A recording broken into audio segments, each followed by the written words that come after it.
কলা খিদি চক্র বাল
দেবতা মানে ডাকিলে ভগবান হে নারায়ণ প্রভু প্রভু ঠিক এତିକି ବେଳେ ଗୋଟିଏ ବନ୍ଧିଆ ନାରୀଟିଏ ଥାଏ। ଆଜ୍ଞା ସେ କିଏ? ସେ କିଏ ଆଜ୍ଞା? ନାରୀ ଜଣକ କିଏ ସେ? ନା ବ୍ରାହ୍ମଣ ବାବାଜୀ କାଶ୍ୟପଙ୍କ ସ୍ତ୍ରୀ ଅଦିତି। ଅଦିତି ଥିଲେ। କୋଳରେ ପିଲାଟିଏ ନାହିଁ। ପୁତ୍ର ପୌତ୍ରୀ କିଛି ନାହାନ୍ତି। କଦ୍ରୁ ବିନତା ଇତ୍ୟାଦି ପୁତ୍ରବତୀ ହେଇଯାଇଛନ୍ତି। ଆଚ୍ଛା ଆଚ୍ଛା ଅଦିତିର ପିଲା ନାହିଁ। ନାଇଁ ନା ପିଲାପିଲି କିଛି ହେଇନାହାନ୍ତି ଆଉ ସ୍ୱାମୀ ଚାଲି ଯାଇଛି ଆଉ। ଯେମିତି ଆମେ ମାନଙ୍କର ବିପଦ ପଡ଼ିଲେ ଆମେ ମା କାଳୀର ଭରସା ନଉ। ଆରାଧନା କର ସବୁବେଳେ ପାଇଁ। ମା ମାଲୋ ମୋ ଝିଅ ବାହାଘର ହଉ। ହଁ ହଁ ମା ଘରଟା ଛାତ ପଡୁନି। ହଁ ହଁ ଗୋସେଇ ଆଗରେ ନଡିଆଟିଏ ଦଉଛ ବାଡେଇ ଦଉଛ। ମା ହଁ ହଁ ହଁ ମୋ ନାଁରେ ଟିକେ ପାଣି ଚଢେଇ ଦବ। ମୋ ଘରର କେମିତି ଛାତ ପଡିଯାଉ। ସେଇମିତି ବାସ୍ ଏ ସ୍ତ୍ରୀ ଅଦିତିର ପିଲା ନାହିଁ। ନାଇଁ ନାଇଁ ବାବାଜୀ କାଶ୍ୟପଙ୍କର ଆଗରେ ସ୍ୱାମୀ ମୋର ତ ପୁଅ ବା ଝିଅ ନାହିଁ। ଏ ଜୀବନ ସାର୍ଥକ କିପରି କରିବି ସ୍ୱାମୀ? ଆଉ କଣ ତୋର ପୁଅ ହଉନି କି ଝିଅ ହଉନି ସେଥିପାଇଁ ଦାୟୀ କଣ ମୁଁ? ଆଉ କିଏ ଦାୟୀ? ସେଥିପାଇଁ ଦାୟୀ ତ ମୁଁ ନୁହଁ। ଆଉ ସ୍ୱାମୀ ଦାୟିତ୍ୱ ନେବେନି ଆଉ କିଏ? ଆରେ ଗୋଟେ ପୁରୁଷ ଆଉ ନାରୀର ମିଳନ ହେଲେ ପିଲାଟେ ଜନ୍ମ ହବ। ହଁ ମୋ ସ୍ୱାମୀ ତମେ ତ କେବେ ମୋ ପାଖକୁ ମିଳନ ହବା ଆଶାରେ ଆସିନ। ବାସ୍ ମିଳନ ହବା ଆଶାରେ ଆସିନ। ଆଚ୍ଛା ନା ସନ୍ଧ୍ୟା ଜପ ତପ ଯାବତ ସଂକଳ୍ପ ବିଳାପେ ଟଳଇ ପିଲା ଦେ ତଳେ ପିଲା ଦେ ତଳେ ଟପ ଟପ ଆଖି ପାଣିକି ଛଳିକି ମେଦିନୀ ଜାଳଇ ମେଦିନୀ ତାଳଇ ମେଦିନୀ ତାଳଇ ମେଦିନୀ ତାଳଇ ମେଦିନୀ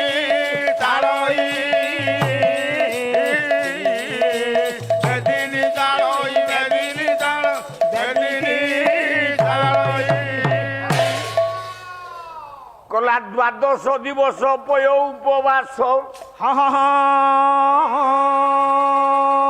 ଏ ବିହାରେ କରମ আরে পিহারে করম আরে পিহারে করম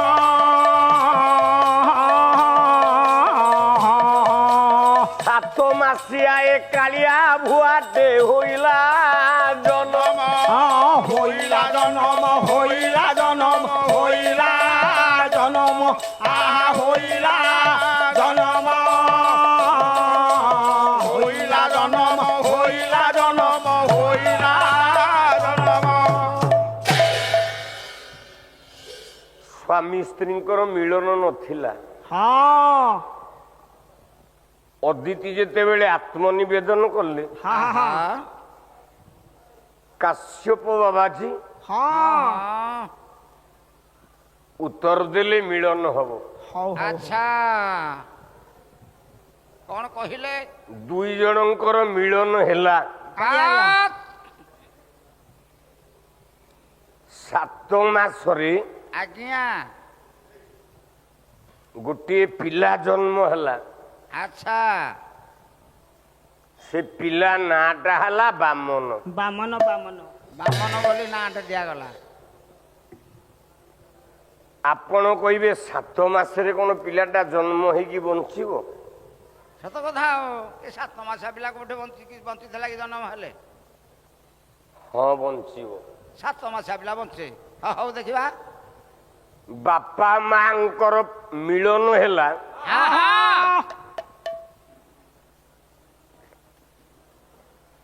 ବାପା ମାଙ୍କର ମିଳନ ହେଲା ଆଚ୍ଛା ପ୍ରଥମ ଦିନ।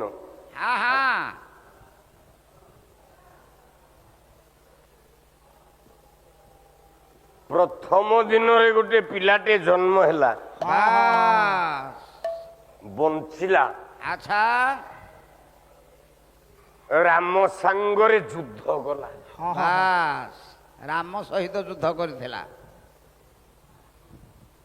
ଆପଣ କହିବେ ପ୍ରଥମ ଦିନରେ ବାପା ମା ପ୍ରେମ ହଉ ହଉ ଗୋଟେ ପିଲା ଜନ୍ମ ହେଇଯିବ? ସେ ପୁଣି ରାମଚନ୍ଦ୍ରଙ୍କ ସହିତ ଯୁଦ୍ଧ କରୁଛି।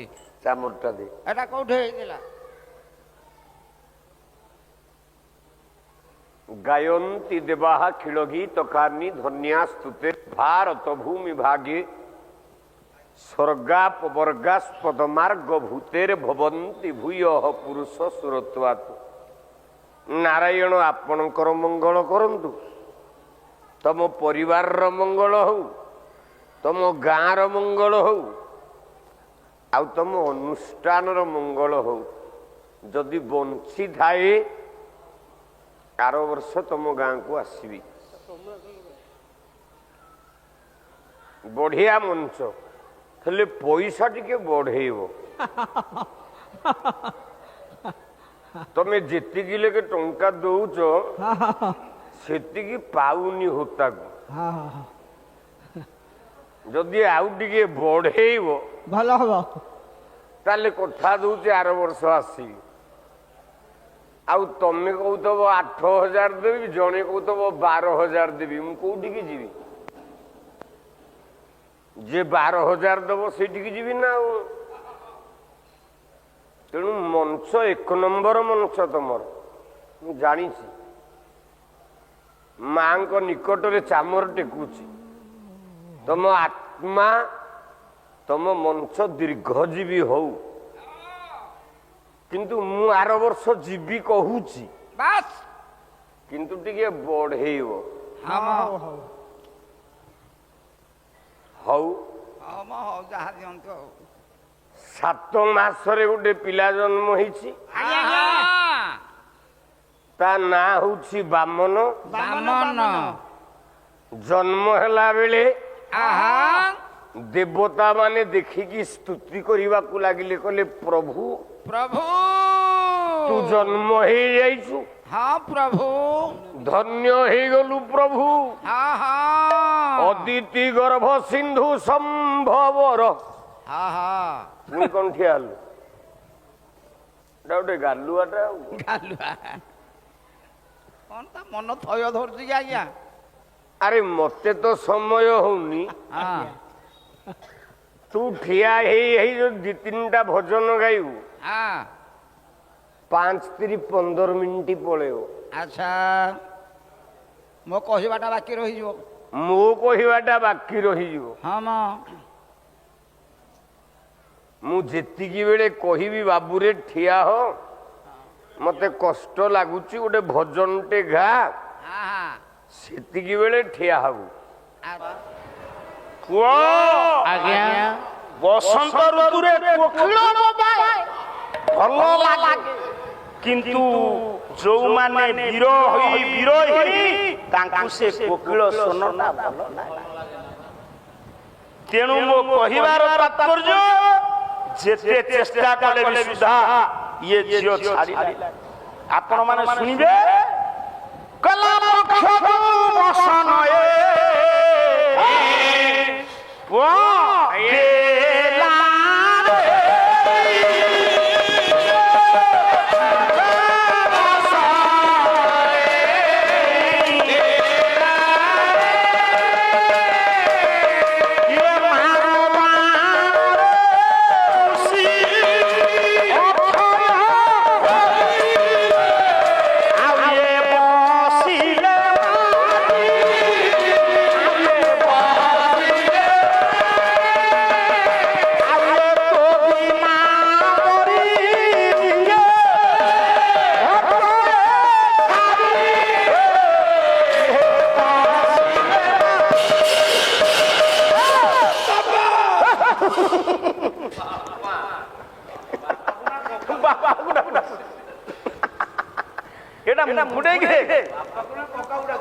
ବାପା ପରା ପଠେଇଛି, କଳବଳ କୌଶଳରେ ବାବାଜୀ ବିଚ୍ୟୁତ କରିବ ତପସ୍ୟା ପଥରୁ। ତାରି ବ୍ରହ୍ମ ତୋ ଗର୍ଭରେ ରହିଲେ ଯୋଉ ପିଲା ଜନ୍ମ ହବ ସେଇ ଆମ ମାତୃଭୂମିକୁ ଉଦ୍ଧାର କରିବ। ବାବାଜୀ ମାଡି ବସିଲେ, କହିଲେ ଆସ, ଇରେ ତୁମ ବିନା ମୁଁ ବଞ୍ଚି ପାରିବିନି, ପକେଇବି ମତେ ପାଣି ଗ୍ଲାସଟେ, କେବଳ ଏ ବୁଢା ମଉସା ପାଇଁ ଆଜି ପକେଇବି।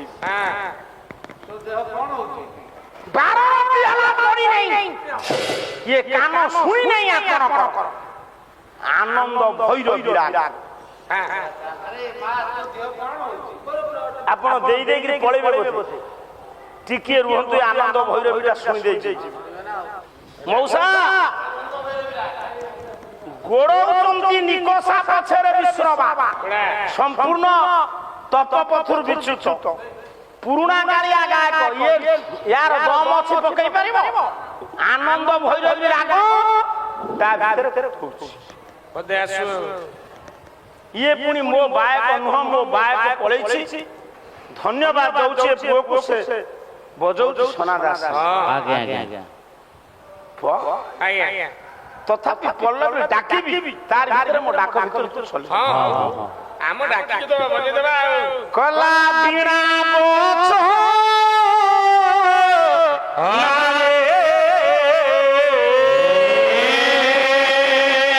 ସୁନ୍ଦରୀ, କଣ ବୁଢାକୁ ଭାରି ଭୋକ, କାଇଁ ମୁଁ ତ ଖାଇବାକୁ ଚାହୁଁନି। ଓ ତୁ ସେ ବିଶ୍ର କଥା କହୁଛୁ, ଆଉ ଭୋକ ହବନି, ଆଉ କଣ ପଖାଳ ଖାଇକିରି ମୁଁ ଏମିତି ଗୁଞ୍ଜିକିରି ଶୋଇବି। କଲା ଇଏ କିଣା ଜନଠାରେ, ଆରେ ମତେ କଣ ଭୋକ, ମୋଠୁ ଆମ ବୁଢାକୁ ଆହୁରି ଭୋକ। ଆହୁରି ଭୋକ, ବୁଢାକୁ ଖାଲି ବାଟ ପାଉନି ବୋଲି ଘରକୁ ଯାଉନି।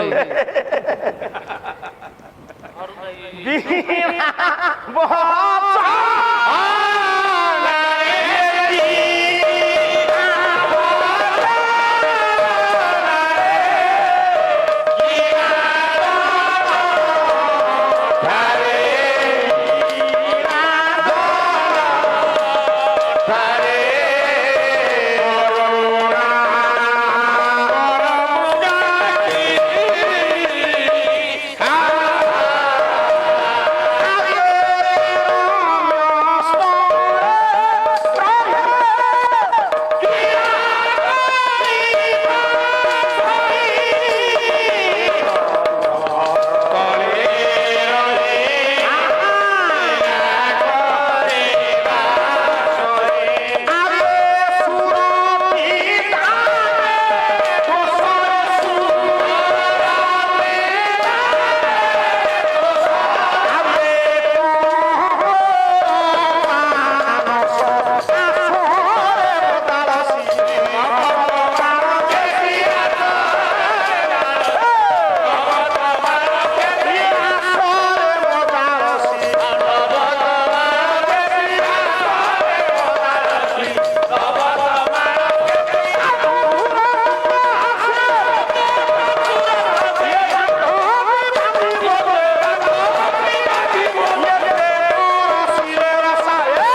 ପଲ୍ଲବୀ ପଲ୍ଲବୀ ପଲ୍ଲବୀ ହବ କହିଲା ମାଗାରି ମାଗାରି ସାରି ସାରି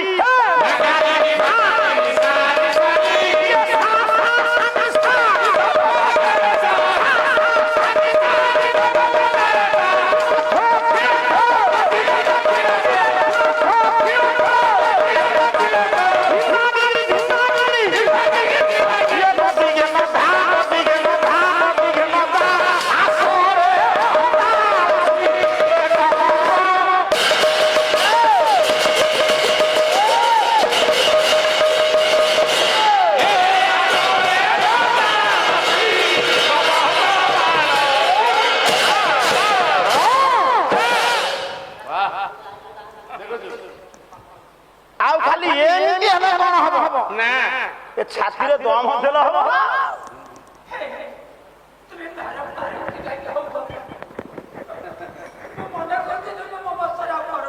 କାହିଁକି ତୁମର କଣ ଅସୁବିଧା ହଉଛି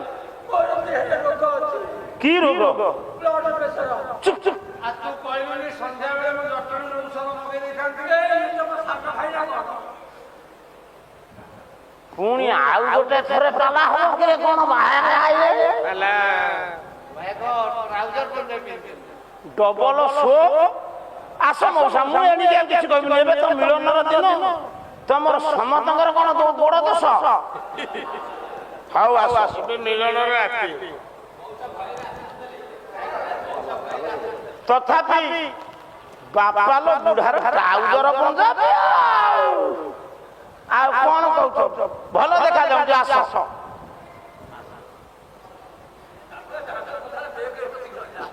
କିନ୍ତୁ ସମସ୍ତଙ୍କଠୁ ଭଲ ଜଣେ କିଏ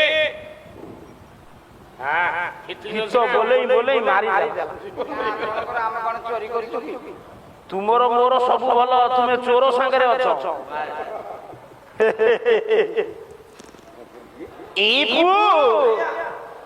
ଚୋର ସାଙ୍ଗରେ ମାନେ କଣ ଖାଲି ଜଣେ ଜଣଙ୍କ ଘରୁ ଚୋରି କଲେ ହବ ତୁମ ପାଖରେ ଗୋଟେ ବିଦ୍ୟା ଅଛି ମୁଁ ନେଇଗଲି ମୁଁ ହେବି ଚୋର ଇଏ ବିଶ୍ୱର ସବୁଠାରୁ ବଡ ଚୋର କିଏ କୃଷ୍ଣ ତେଣୁ ପିଲାମାନେ ସବୁ ଶୁଣ ପ୍ରୀତି କଲା ସନ୍ଧ୍ୟା ବହୁ ଦିନର ବ୍ରହ୍ମଚର୍ଯ୍ୟ ରହିଛି ଏମିତି ପ୍ରୀତି କଲା ଆଜ୍ଞା ମଉସା ସେପଟକୁ ଯାଅ ପଞ୍ଜାବୀ ତୁମକୁ ଭଲ ମାନୁଛି ଇଏ କାନ ଫୁଲ କଣ ନୂଆ ବୋଉର ନା କାହାର ବାବୁରେ ସନ୍ଧ୍ୟା ସମୟରେ ପୁଅଟିଏ ଜନ୍ମ ନେଲା ସମସ୍ତେ ଜନ୍ମ ହେଲେ କୁଆ କୁଆ କହନ୍ତି ଇଏ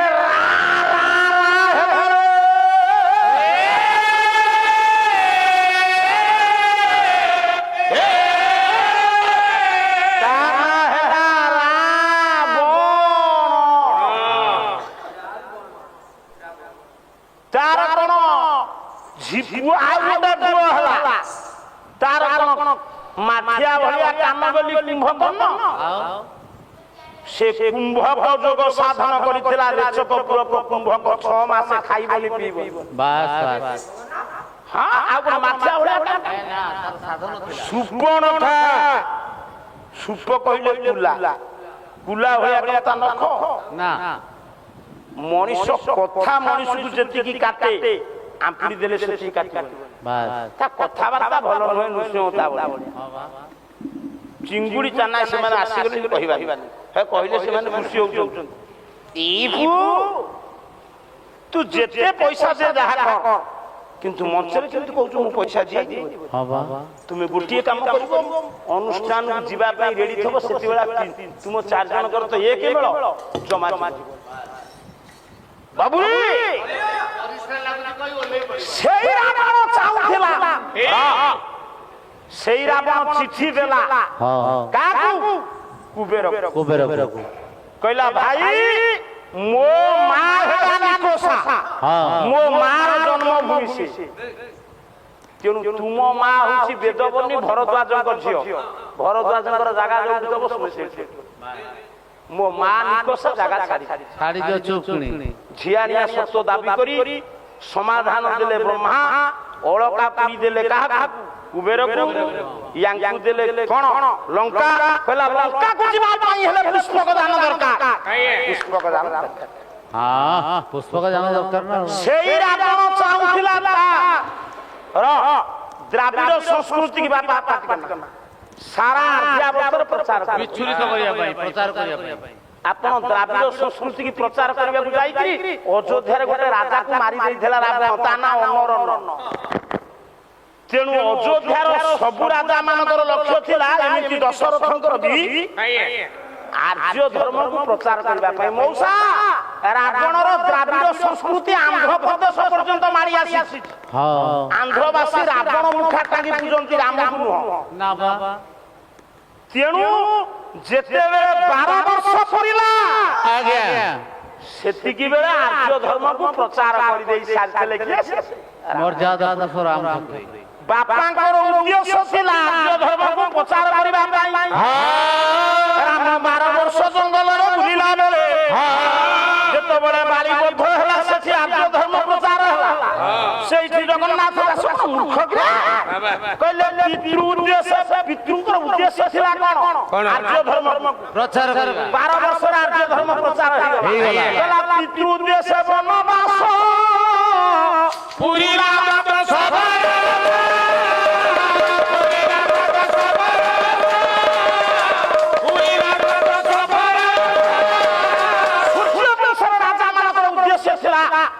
দ্রাবিড় সংস্কৃতিকে দ্রবিত করি আর্য ধর্মকে প্রচার 12 ବର୍ଷ ଭିତରେ 3 ଦିନ ଭିତରେ ଯେମିତି ତାର କରାଚି ଫରାଚି ସବୁ ଠୋ ଠାକି ବାଣ ଫୁଟେଇ ଯା ଛାତା କରିଦେଲା ଭାରତ ସେମିତି 12 ବର୍ଷ ଭିତରେ ଆର୍ଯ୍ୟ ଧର୍ମ ପ୍ରଚାର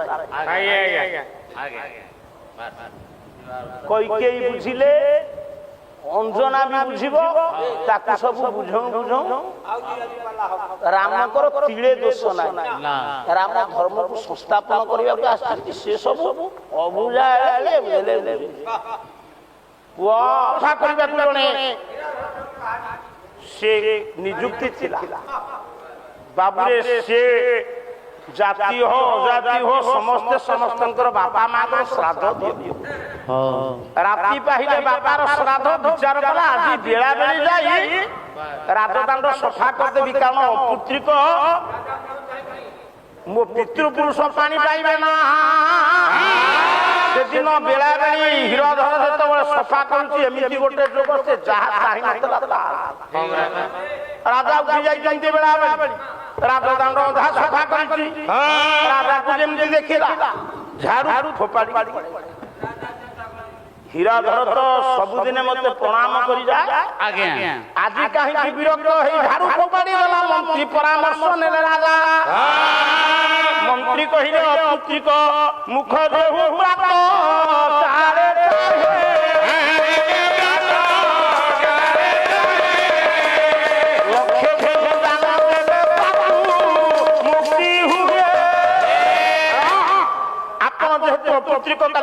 ପ୍ରାପ୍ତ ସେ ବିରକ୍ତ ହେଇଗଲା ଭାରି ଦୁଃଖ ଲାଗିଲା ରାଜା ପୁଅ ସେ ରାଣୀ ପାଖରେ ପହଞ୍ଚିଲେ ରାଜା ରାଣୀ 2 ଜଣ ହେଲେ ଶିବ ଭକ୍ତ ଶିବଙ୍କୁ ଧ୍ୟାନ କରି ଶିବଙ୍କ ଅପାର କରୁଣା ବଳରେ ରାଣୀ ଆଜି ଗର୍ଭ ଧାରଣ କଲେ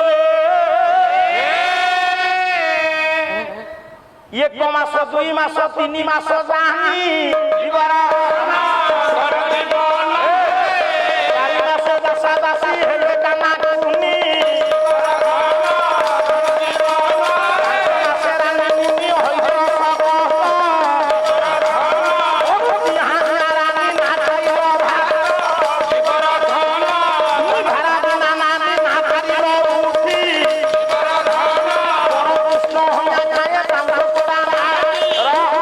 ବଙ୍ଗଳା କବି